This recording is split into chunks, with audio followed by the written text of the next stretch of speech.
Hello viewers, இந்த video எதுக்குன்னு பார்த்தீங்கன்னா, எங்கள் வீட்டுக்கு பின்னாடி கீரை வச்சு வளர்த்தாங்க. அதை அறுவடை பண்ணுறது பற்றி தான் போட போகிறேன்.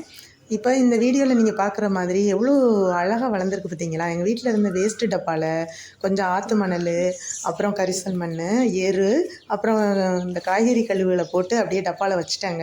அப்படியே செட் ஆகிடுச்சு. கொஞ்சம் மழை வேறு பெஞ்சதா, நல்லா செட் ஆகிடுச்சு. பார்த்தா மண் கருன்னு நல்லா கம்போஸ்ட் ஆகிடுச்சிங்க. பாருங்க, மண்புழு எவ்வளோ இருக்குது பார்த்தீங்களா?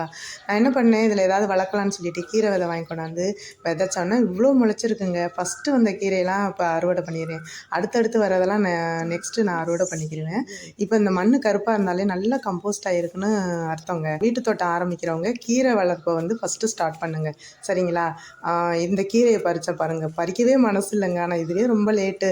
எனக்கு ரொம்ப சந்தோஷமாக இருந்துச்சு இந்த கீரையை பார்க்கவும். வீட்டுக்கு தேவையான அளவுக்கு கீரை வந்துருச்சு. இதை அப்படியே அலசி சமையல் பண்ணி டேஸ்ட்டாக இருந்தது. ஆனால் அலசும் போது நிறைய கல் மண்ணெல்லாம் இருக்கும். அதை எப்படி நீட்டாக கல்லே இல்லாமல் மண்ணே இல்லாமல் நீட்டாக அலசுறதுங்கிறத நெக்ஸ்ட்டு வீடியோவில் போடுறேன். நீங்கள் அதை பார்த்து தெரிஞ்சுக்கோங்க. ஏதாவது டவுட்டுன்னா கமெண்ட்ஸில் சொல்லுங்கள். பாய்.